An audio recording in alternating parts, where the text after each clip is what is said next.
दिल्ली के अंदर सत्ता परिवर्तन होने के बाद में सीएम रेखा गुप्ता की बात करें तो उन्होंने दिल्ली नगर निगम को सालाना 2-2 करोड़ रुपए देने की घोषणा की है। हमारे बीच में आम आदमी पार्टी से वरिष्ठ नेता प्रेम बाबू सक्सेना साहब है। प्रेम बाबू जी, कितनी खुशी की लहर। देखिए, खुशी की लहर तब होगी जब ये वर्क ग्राउंड पे होगा। 15 साल पहले भी बीजेपी एमसीडी में रही है और उसके बाद केंद्र में भी थी। जी। और ये हमारा जो दिल्ली है केंद्र शासित है, और जब फंड आना ही सारा केंद्र शासित के अंदर इससे है, अपना यूडी डिपार्टमेंट से है, यूडी डिपार्टमेंट के थ्रू लगना है सारा कुछ। और इसके अलावा जो हमारा गृह मंत्रालय है वो उसको लुक आफ्टर करता है। तो ये काम तो पिछले 15 साल पहले अगर इन्होंने किया होता तो आज इतने कूड़े के पहाड़ ना होते। जी। ठीक है। और अगर पिछले 15 साल पहले जब सरकार इनकी एमसीडी में रही, जब इन्होंने कुछ करना होता तो सड़कों पे आज जो बुरा हाल है गड्ढों का वो ना होता। पार्कों जो बद हालत में हुए पड़े सारे पार्कों में वहां नहीं होता। जो सफाई कर्मचारी 2004 से भर्ती नहीं हुए और क्षेत्र के अंदर दिक्कत है कर्मचारी कम होने की वजह से, अगर ये इन्होंने पहले किया होता बजट को लेकर के तो ये चीजें ना होती। और अभी भी 2 करोड़ रुपए का जो अनाउंसमेंट हुआ है कि भाई निगम पार्षद को 2 करोड़ रुपए का फंड मिलेगा, निगम पार्षद को जो 2 करोड़ का फंड देने की बात कर रहे हैं, उस फंड का जो जरिया है एमसीडी के अधिकारी, अभी जो काउंसलर को फंड मिलते हैं उसमें बोलते हैं जी आप लेटर दो या मत दो सेटिस्फेक्शन का, तो आप हमारे को जरूरत नहीं है आपके सेटिस्फेक्शन लेटर की। वो आप उसने गली खराब बनाई है सही बनाई है, कौन देखेगा इसको? कोई जवाबदेही नहीं है। इसके अलावा अधिकारियों से कोई बात करो किसी चीज को लेकर के तो उनको खींचने की बहुत आदत है। तो मुझे लगता है 2 करोड़ का फंड भी इसी खींचने खाचने में ही रहेगा जिस तरीके से अब बात खींचते हैं अधिकारी। और अगर ये ग्राउंड पे आता है तो मुझे लगता है क्षेत्र के अंदर काम होंगे और अच्छे तरीके से काम होंगे, लेकिन ये ग्राउंड पे आए तब। अभी तक कुल मिला के घोषणा है, आपके हाथ में कुछ नहीं है। अभी तो किसी, मैंने क्या कहा, पिछला जो 25 लाख रुपए का काउंसलर को फंड मिलता है उस काउंसलर का काम कराते हैं। वो कहते हैं जी काउंसलर का फंड तो नॉन प्लान का आता है, ये आता है वो आता है, आप लेटर दोगे तो भी सही। हमने कभी आपने काम क्यों नहीं, ये ऐसे ही होता है जी काम तो। अब उनको बोले लेटर नहीं देंगे, ना आपके लेटर से कोई फर्क ही नहीं पड़ता। अब आप ये लगाओ उनको काउंसलर के लेटर से कोई फर्क नहीं पड़ता तो काम क्या करेंगे वो लोग, और काम किस तरीके से कर रहे होंगे।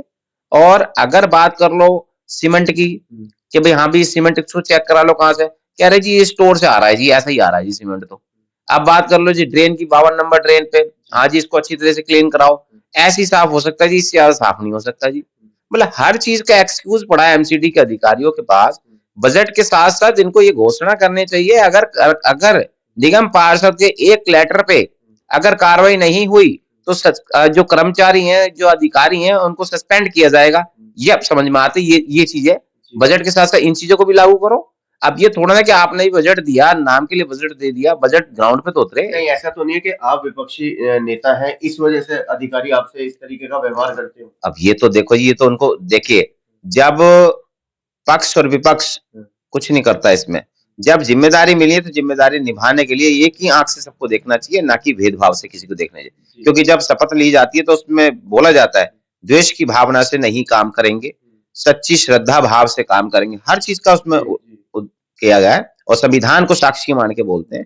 तो ये होना चाहिए कि क्षेत्र के अंदर अधिकारियों को ये बोला जाना चाहिए कि आप अपना कर्तव्य को पूरा निभाइए, ढंग से निभाइए, और अगर कोई दिक्कत है तो उसको ठीक कराइए, ये होना चाहिए। उसको डिले करते रहते हैं। अभी तो फिलहाल क्या है, अभी 2 करोड़ की घोषणा हुई है। इस 2 करोड़ के साथ साथ इनको ये भी घोषणा करनी चाहिए कि अधिकारी अगर अपना कार्य टाइम लाइन से नहीं पूरा करेगा, कार्य को ठीक से नहीं करवाएगा तो उस पर भी शिकंजा कसा जाएगा। इसको भी घोषणा इनको करना चाहिए जिससे कि अधिकारी को एक टाइमलाइन मिलेगी, 10 दिन का है, 5 दिन का है, 4 दिन का काम करो भाई। उसको डिले कर देते, 2-2 महीने कर देते हो, 6-6 महीने का क्या, इससे क्या वो करने वाला है। प्रेम बाबू जी, हम आपके कार्यालय पे आए तो महिलाएं आपके पास आई हुई थी कि 2500 रुपए का क्या हो रहा है। हाँ, अब देखो मैंने वही कहा ना, अभी आपका वो विपक्ष वाली बात है, वो 2500 रुपए तो आज तक आए नहीं, इन्होंने घोषणा की थी कि भाई 2500 रुपए हर महिला के खाते में आएंगे, दिल्ली की महिला के लिए। हर महिला अब वो कह रहे हैं हमने जरूरतमंदों के लिए कहा। तो आप अपने मैनिफेस्टो को खुल के बोलते ना कि जी हम सिर्फ जरूरतमंद महिलाओं को ही देंगे और किसी को नहीं देंगे, आप बोल देते। बिल्कुल। इसके अलावा आपने अभी जो घोषणा की, सिलेंडर की भी घोषणा की थी होली दीपावली पे, कि वो भी नहीं अभी किसी को मिल रहे। 2500 की घोषणा, अभी वो तो चीजें अलग होगी, राजनीति वाली बात आ गई सारी कि हाँ भाई ठीक है आप क्या करो, वो तो अब चुनाव आएगा तो हम बात करेंगे, अभी 1 साल का इनका कार्यकाल का रिपोर्ट कार्ड भी पेश करेंगे, उसमें भी हम बात करेंगे भी आपने 1 साल में क्या किया। लेकिन ये 2 करोड़ की जो घोषणा हुई है निगम पार्षद को, इस 2 करोड़ के फंड के अंदर निगम पार्षद के पास पूरा राइट ऑफ वे होना चाहिए। इसके अलावा कोई कार्य ठीक से नहीं होता, अगर वो उस पर लेटर लिखते हैं तो उसको रोकना चाहिए। और मैं आपको बताऊं, हमने एक पहले साल 2023 में एक फंड दिया था यूरिनल बाबरपुर रोड का बनाने के लिए, उस के लिए लेटर लिख दिया, उसने काम ठीक से नहीं किया। आज तक ना तो उस ठेकेदार पे कोई कार्रवाई हुई, लेटर हम लिखे जा रहे हैं, उस पर कुछ नहीं हो रहा। और यूरिनल में उसने क्या करा, ये यूरिनल के जो पोर्ट्स हैं, हम लोग शौचालय तो बंद पड़े हैं दोनों, लेकिन ये यूरिनल पोर्ट्स हैं उसको उन्होंने नीचे डिस्चार्ज करके हमने कहा था सीवर में उसका मिलान कराओ, उसका कुछ नहीं किया।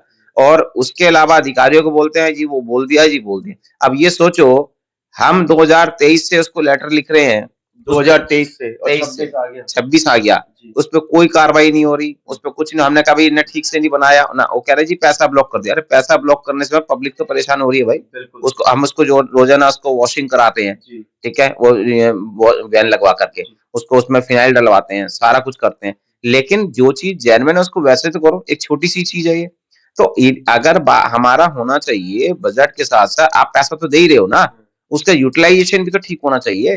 अब आपने पैसा दे दिया, अधिकारी ने पैसा ले लिया, पार्षद सिर्फ वो नाम के लिए रह गया, ठेकेदार और अधिकारी मजे ले रहे हैं उसमें, तो क्या फायदा उस फंड देने का भाई। आप फंड दो, फंड देने के साथ ये बोलो, अधिकारी भी दो निगम पार्षद को कि अगर आपके इस पे लेटर पे होगा, अगर आपका लेटर इसमें सेटिस्फेक्शन आएगा तो इसको पेमेंट होगी, अदरवाइज नहीं मिलेगी। जनता की सेटिस्फेक्शन होगी तो पैसा मिलेगा, नहीं मिलेगा कुछ नहीं, बस ठीक है ये दे दिया। तो अभी तो सब ऐसे ही चल रहा है और इसी वजह से गोरख पार्क की गलियां उधड़ी पड़ी हैं। मैं वही तो बोल रहा हूँ ना, अभी क्या है कि उनको बोलो सीमेंट के लिए, अब वो सीमेंट मिलाने का काम शुरू करते हैं कि करा हाँ जी, मैंने कहा सीमेंट मिलाओ, कहती है ऐसी सीमेंट आ रही है जी। अब किसी को बोल दो स्टोर पे जाके एक बार चेक कर लो, स्टोर पे भी क्या सीमेंट आ रही है, क्या नाम आ रहा है, कोई जवाबदेही नहीं है किसी की। वो तो जी वहां से स्टोर से आ रहा है जी, वहां से स्टोर से आ रही है, बस ऐसी नाप तुली चलती रहती है। तो ये चीज है, जैसे 2 करोड़ रुपए आया है, अब वो देखते हैं इनका जमीन पे कितना उतरेगा और जमीन पे किस तरीके से काम होगा, तब जाके समझ में आएगा। ये पैसा जनता का ही है, किसी और का नहीं है, टैक्स के द्वारा दिया गया पैसा है और वो दिया गया है डिपार्टमेंट को, और इसका यूटिलाइजेशन यहाँ पे वार्ड वाइज होता है। तो उसका यूटिलाइजेशन वार्ड वाइज होगा तो जनता का पैसा उसका दुरुपयोग ना हो, अच्छे से लगे और क्षेत्र के अंदर काम भी दिखे, ऐसा होना चाहिए। तो ये थे हमारे बीच में प्रेम बाबू सक्सेना साहब, जो कि आम आदमी पार्टी के वरिष्ठ नेता है। दूध का दूध और पानी का पानी किया, लेकिन अब इनकी बातों से ये लगता है कि ये नेता है, मगर अधिकारियों ने भी राजनीति शुरू कर दी है, जो कि नहीं होनी चाहिए। कैमरामैन पवन शर्मा के साथ राहुल शर्मा, भारत टीवी के।